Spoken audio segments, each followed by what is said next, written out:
Welcome to the New Books Network. Welcome to New Books in Critical Theory. It's a podcast that's part of the New Books Network.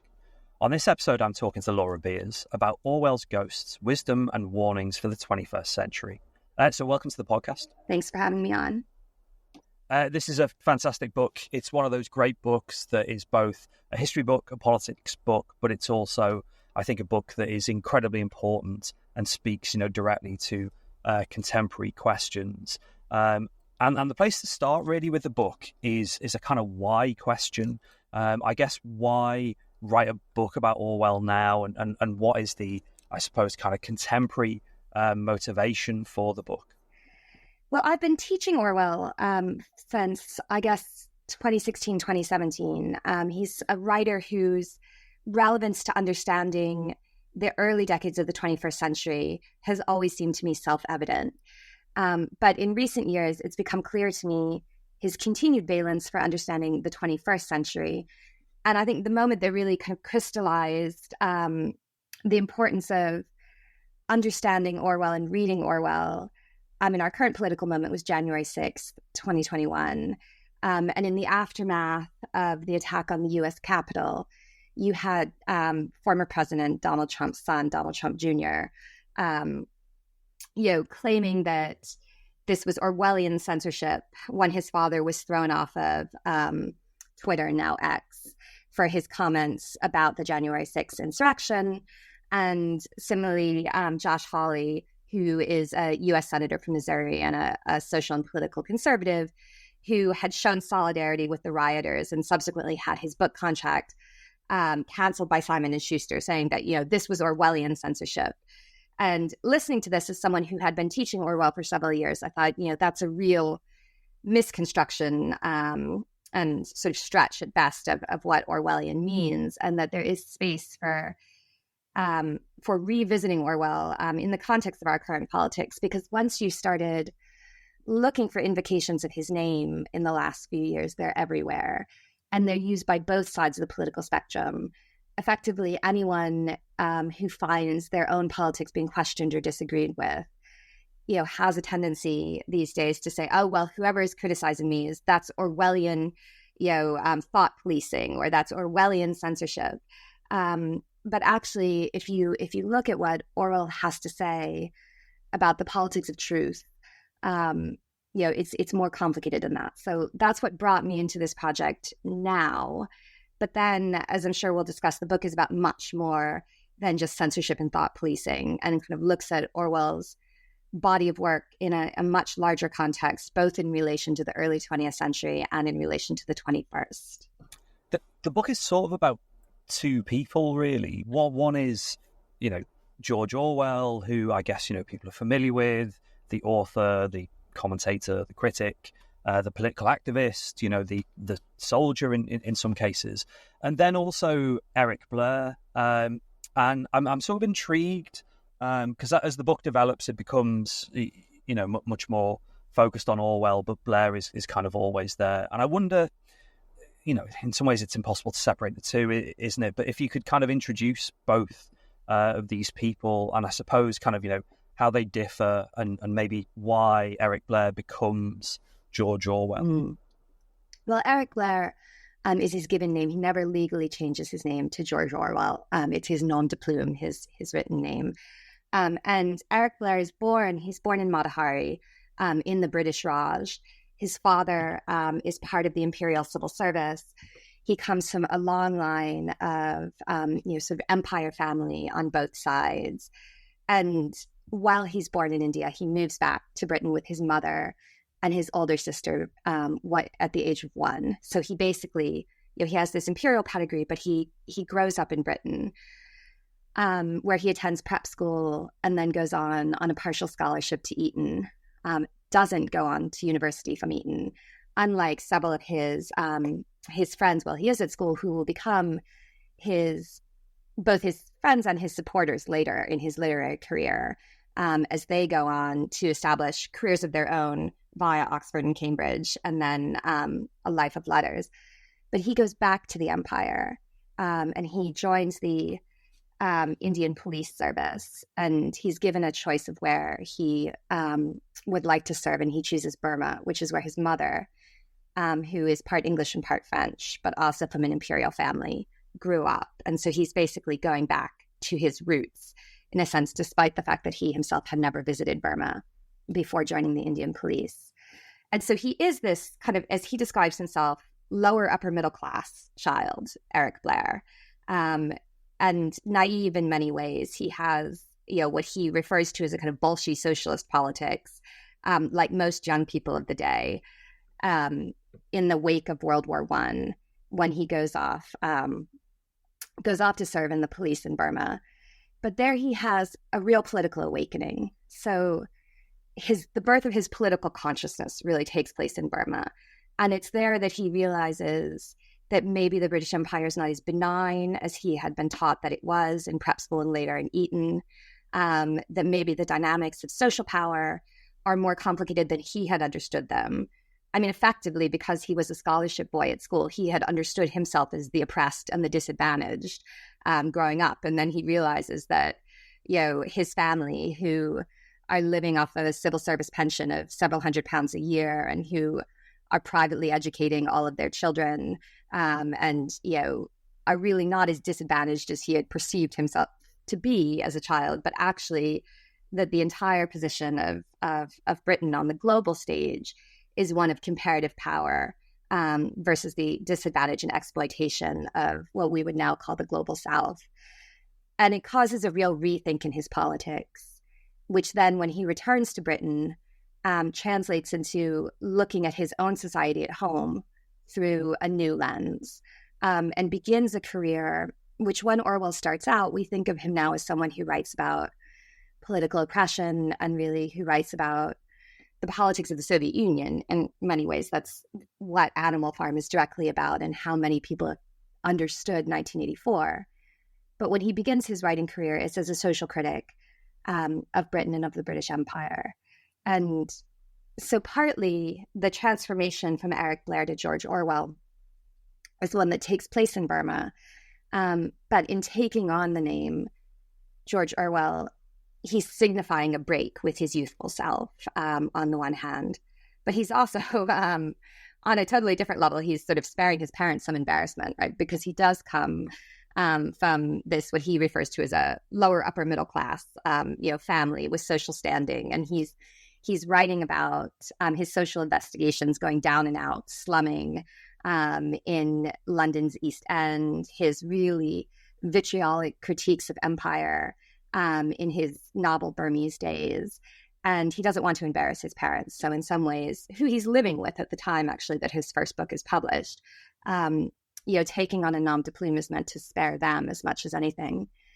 But his choice of nom de plume, George Orwell, is really one that's meant to tie him to a specifically English identity, right? So he takes on the first name George after England's patron saint, and then the surname Orwell, which comes from a river near where his parents are living in the southeast. At that point, his father's come back and retired from the Indian Civil Service, and they're living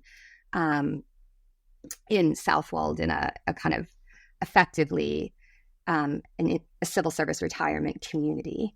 So there is this tie to the land and to a very English identity in the name that he chooses to write under. I mean, we're probably going to talk quite a lot about England a little later on, and it's an imperial England, and an England of empire, and also an England in the context of, as you said, kind of social injustice, social criticism, but also wartime as well. But one of the things you mentioned, the kind of crucial book that I suppose many people will know him for, Animal Farm, it is full of ideas, and some of those are to do with social injustice, but there are also gestures, I think, in that book and also in 1984, which is the other, I suppose, most famous book, around questions of truth, censorship. And one of the things that I was kind of struck by in the book is your sort of insistence of the importance, and I agree with it, of Orwell to contemporary discussions. And I'd be interested to know, I guess, what I suppose his understandings of things like liberty, truth, how these figure in in some of his novels mean for kind of contemporary politics today? So yes, I think that is one of the central questions of the book, right? Is this tension effectively between ideas about liberty and freedom of speech, but then also the importance of truth in speech, both of which are very much emphasized by Orwell throughout his career. And, there's this quotation that, hold on, can we just pause for a sec? And then I just want to find the quote and I'll start again with that so it's easy to edit out. Okay. So yes, that is one of the central tensions, I think, in Orwell's writing throughout his career, is the tension between liberty or free speech, the right to have unfettered ability to speak your mind on the one hand, but then also this obligation to truth on the other. And so if we think about Orwell's legacy, there's a statue of him at Broadcasting House in London, and it has underneath it a quote from a preface that he wrote to Animal Farm that was never published that says, if liberty means anything at all, it means the right to tell people what they don't want to hear. Right? And this is, I think, closely associated with, our understanding of what it, means to be, or to use the term Orwellian, that Orwellian is a society with censorship where people don't have the liberty to tell people what they don't want to hear. But the rest of his writing, he also has a very strong emphasis on the importance of truth in speech, right? And so if we think about that famous phrase in 1984, about the importance of being able to say that 2 + 2 = 4, Orwell crucially is not saying that people should have the liberty to say that 2 + 2 = 5. O'Brien, the member of the thought police who is torturing Winston Smith in 1984, is trying to convince him that 2 + 2 = 5. And eventually his mind cracks, right? And he's willing to capitulate and he's willing to say that 2 + 2 = 5. But that is the moment of Smith's defeat. It's when Winston has kind of lost his access to his own humanity and his sense of kind of self and liberty that he's willing to recite this kind of, objectively false phrase, 2 + 2 = 5. Because for Orwell, really, the essence of liberty is the ability to speak the truth, to say that 2 + 2 = 4. And it's a tension now when the term Orwellian is used in contemporary politics, I think, when many people who know that they are effectively dissembling, that they are, spewing falsehoods and perpetuating what Orwell would have called doublespeak, often a kind of intentionally disingenuous narrative about the world around them. If any effort to silence them is condemned as Orwellian. But Orwell was not saying, people should have the liberty to lie about the world around them and to dupe their fellow citizens towards an end game of absolute power. He was saying people should have the right to speak out against those who are doing just that, right? And to say that 2 + 2 = 4. Well, one of the things that's most interesting in the book is the way that it's not a kind of sort of uncritical love letter to Orwell. I think you're, kind of at pains in the book to kind of say, actually, there are things that are incredibly important and incredibly useful for contemporary life about Orwell's work. But at the same time, and I think there was a phrase that you've cited from somebody about how Orwell is kind of not our contemporary.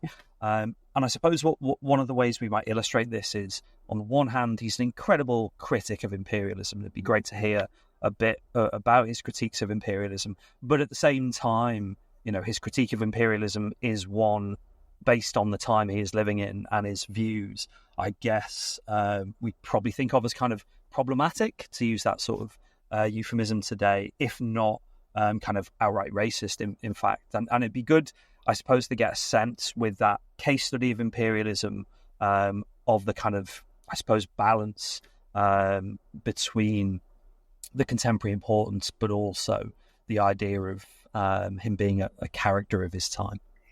Well, I think within the context of his time, the 1930s and early 1940s, when he's really politically active and writing, Orwell was on the side of the angels. He was a critic of imperialism. he advocated for Indian independence, even within the difficult circumstances of the Second World War. Actually, during the war, he backs off from his support for immediate independence for India. But he does say India should be given dominion status after the war and a path towards independence as quickly as possible, which is not something that many people, even within the Labour Party, are arguing at that point. So he's a critic of empire. He's someone who really kind of holds to that in the specific case of what should be done with the British Raj, the kind of jewel of the crown of British Empire, from fairly early on. But his criticism of empire is more articulated through the lens of how empire corrupts the governing class, as well as those who are governed. And you see this in particular in his short essay. It's one of his best essays, Shooting an Elephant, which is a somewhat fictionalized retelling of his own experience as a police officer in Burma, when he is allegedly, at least in the story, being called upon to shoot an elephant that's gone into must, so into heat, and has trampled, various property of the Burmese within the community.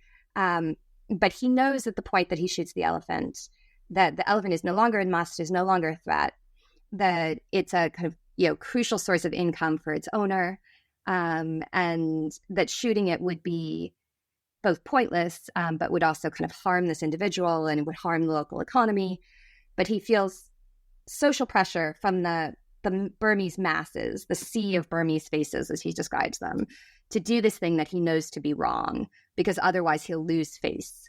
And so for fear of losing face, which is the worst thing that could happen to an Englishman in Burma, he takes aim at and shoots this elephant. And then afterwards, he's hanging out at the English club, drinking his gin and tonics, and everyone is saying, "Oh, it's such a shame, that you did this. It was clearly the wrong thing." But they can understand why he did it, because everyone recognizes that you can't lose face in front of the crowd. And so it's really a story about the way in which he, the Orwell character in this essay, has been corrupted by his participation in this imperial system, more than an essay about the impact on the Burmese. Right? You hear very little about the man who owned the elephant, whose livelihood is presumably completely shattered by this, or about the mentality of anyone within the crowd who are just referred to as a sea of Burmese faces.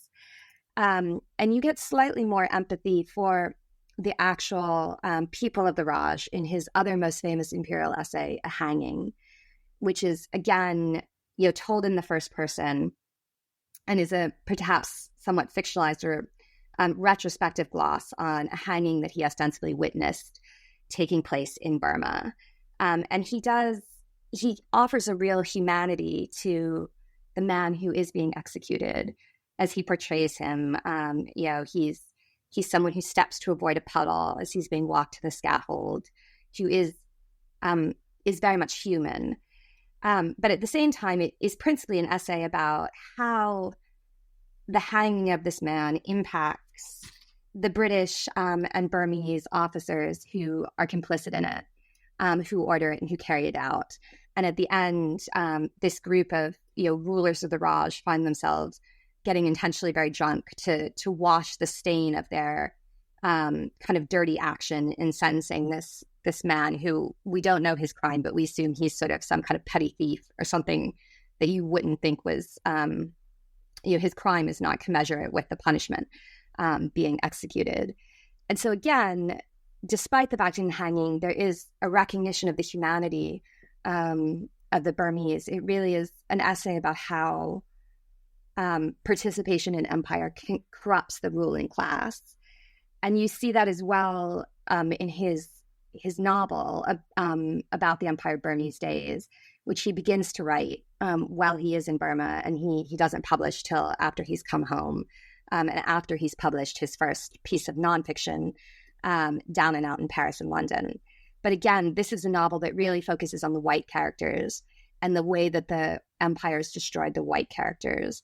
And there are multiple very, in contemporary parlance, problematic descriptions of the native characters in the book, who are, described in animal-like language and very negatively portrayed.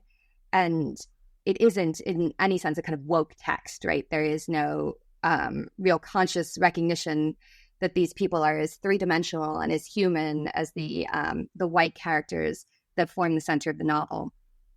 But all of these pieces are at least a real indictment of empire, and a conscious indictment of empire. And so, well, there are real problems in terms of his racist language in a lot of these texts and his lack of awareness about what he's doing in centering the white community at the expense of the native population, he is at least trying to do the right thing and speaking out against the empire. And so I think, we have to be careful not to let him off the hook for the ways in which there are kind of, racist tropes within his writing and a lack of self-awareness, but also to keep him within the context of his time, and to recognize that within the context of his time, he is a progressive critic and he is trying to do the right thing as he understands it. I mean, at the slight risk of kind of continuing some Orwell bashing, the kind of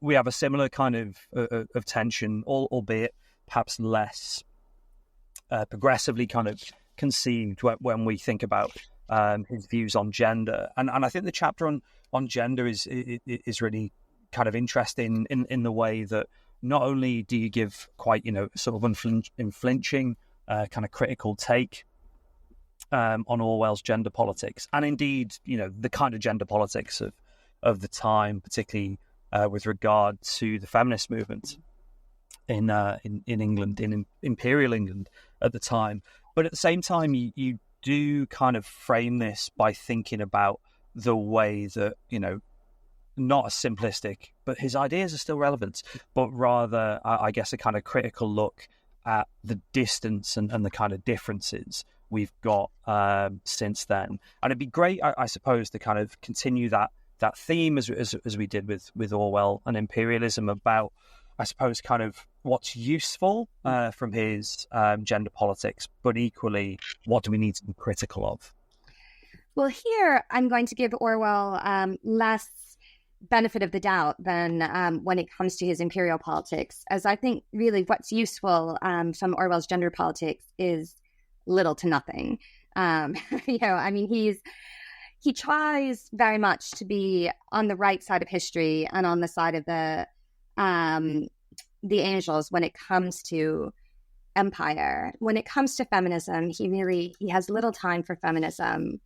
There's a famous passage in The Road to Wigan Pier when he's making the argument that a real problem that the British left needs to confront is that the socialist movement, as he understands it, is kind of a magnet for cranks within British society, as he calls it. And he defines cranks as, fruit juice drinkers, sandal wearers, vegetarians, sex maniacs, and feminist. So, feminist in his description, and he's writing in the mid-1930s, are, these cranky, outside the norm of society individuals. And you need to think about this in the context of the 1930s, which is not the era of suffragists, as, people might remember them from school or popular culture, blowing up mailboxes and slashing paintings in the National Gallery, and chaining themselves to the gates outside of Parliament, which is all really goes away with the start of the First World War. By the 1930s, a feminist is probably someone who is arguing for equal pay for teachers, or for admission of women into the civil service, or the right of women to sit in the House of Lords, who might be involved with an international feminist peace movement, who might be showing a bit more calf than women of a different generation, or have cut her hair shorter, right? This is not an era of aggressive or radical feminist politics. And yet still Orwell looks at as feminist as somehow kind of crazy and cranky and outside the sphere of social norms. And I think that reflects what his sister referred to as his Tory anarchism, and sort of saying his politics in many ways were rebellious, but not his social politics. His social politics were Tory or were socially conservative. And certainly that is true in terms of gender norms. And I think the place where you can see it in his personal life most clearly is in his relationship with his first wife, Eileen Blair, who, unlike him, had gone to university, had gone to Oxford, and had gone on to get a master's in psychology at UCL, was quite intelligent and well-educated. And he meets her at a kind of a literary dinner party. But once they get married, she effectively gives up her own career ambitions to support his. She becomes his editor, his amanuensis, and kind of, helps further his career. And he accepts that uncritically. I mean, in his mind, it is sort of obvious that he would be the prima inter pares within this marriage. And not just that, but in fact, not inter pares, that she would make herself second fiddle and acknowledge that he was the more important one. And recently, Anna Funder came out with a sort of fictionalized memoir or biography, Wifedom, about Eileen O'Shaughnessy Blair, Orwell's first wife, which, in her retelling shows Eileen as really resenting the way that she's made second fiddle to Orwell. But I think one of the things that, is telling of the time, but also the dynamic of their marriage, is there is no real documentary evidence within her papers and her letters that she was particularly resentful of this role, which she seems to have taken on because she too seems to have accepted that he's the more important and the more brilliant one. So there's a complicated dynamic there. But I think there are other places, it's one thing to critique an artist's personal life, but for those who would say, well, your personal life is something apart from your writing and what's important is the writing. If we turn and look to the writing, you also see a very conservative gender politics coming through in Orwell's writing, which for me is more problematic than whatever happens behind the closed doors of his marriage consensually. And there you see a critique of abortion, particularly, that comes up repeatedly, and particularly in his novel, Keep the Aspidistra Flying. You see a repeated belittling of female characters, even in Animal Farm, where all the characters are animals, right? The female animals get a bad rap. They are frivolous or unintelligent or, inefficacious in various ways. So that Molly, the show pony, is, an early traitor to the cause, and is basically bribed by ribbons given to her by the capitalist farmers. Or Molly, the other workhorse, is sort of dim-witted and unable to learn to read and to make any kind of effective opposition to what Napoleon, the kind of dictator pig, is doing. And again, you also, the way that he talks about imperial women like Ma Han-lei, who is the female concubine in his novel Burmese Days, is extremely objectifying. There are kind of lengthy passages gratuitously detailing sexual violence in Down and Out in Paris and London. There's a real dismissal of Julia's intelligence in 1984.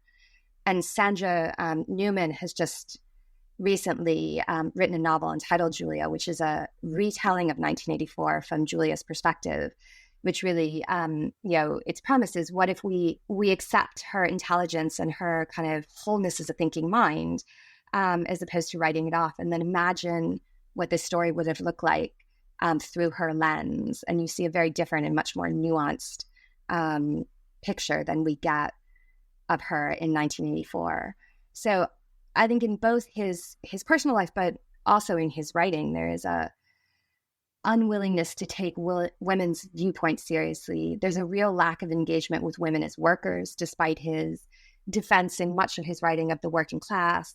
The idea that women are equal partners in society, or that women's rights, including the right to reproductive freedom, should be taken seriously, is kind of non-existent. And it is something that puts him not at the kind of vanguard of progressive politics for his time, but really bringing up the rear.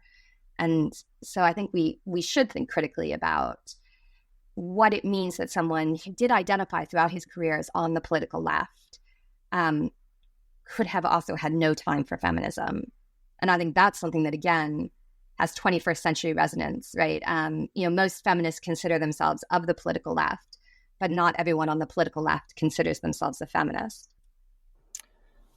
Where then, I suppose, do we find him, useful such a utilitarian term, but that is like literally by definition what it means. But, to kind of like have a balance sheet of, is Orwell useful or not, really kind of misses the nuances and the point of the book, as you've kind of brilliantly illustrated with that kind of critical engagement with his gender politics. But the end of the book engages with a couple of essays to The Lion and the Unicorn and Why I Write. And I suppose that is the moment where you get the sense of a lot of his ideas coming together, his critique of England and, the kind of broader English-British imperial system. You get a sense of, I suppose, where some of his commitments to democratic forms of socialism may be, useful for us today, maybe realised today, but at the same time, we get a sense in particularly The Lion and the Unicorn why those things have not been realised, both, kind of here as we talk in the UK, but actually, kind of more broadly for other countries. And I wonder if you could kind of maybe introduce the essay and give that kind of sense of the extent to which it offers us a bit of a blueprint, but also the way that there are, I suppose, kind of limitations too. Sure. And you said a bit of a blueprint. The final chapter is entitled Blueprint for Revolution, making the case for democratic socialism, and really does deal principally, as you say, with The Lion and the Unicorn, though also with his wartime essay, Why I Write, and his other wartime essay, My Country, Right or Left. But the Orwell of the early Second World War is in some ways the most optimistic Orwell. I mean, if you think back, those of you who are listening who read 1984 and Animal Farm perhaps in school and haven't thought about them for a while, but really they're quite pessimistic and critical novels, right? They're very good at picking apart the problems with, socialist dictatorship and the idea that absolute power corrupts absolutely and the kind of need to caution against that. But what they aren't very good at is offering a constructive alternative. And Orwell is really more of a critic than a policy planner, right?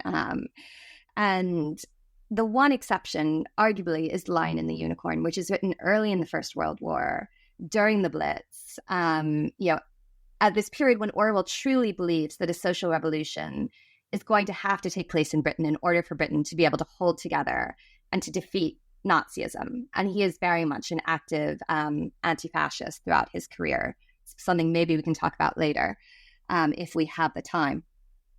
But, in it, he has this blueprint for social revolution, which really emphasizes both the importance of economic equality.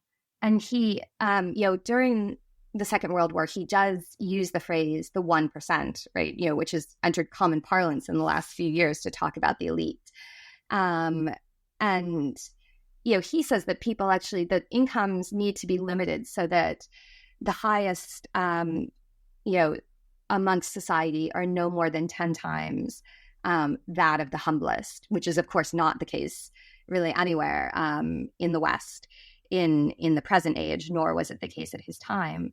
And so he's making an argument for the importance of kind of economic leveling, but also for broader social leveling, that really, if the snobberies and class prejudices and divisions within society, and here he includes and really emphasizes the divisions in the way that people are educated and calls for the abolition of private schools, something as we are in the midst of our current debate about VAT on private schooling, those resonances echo.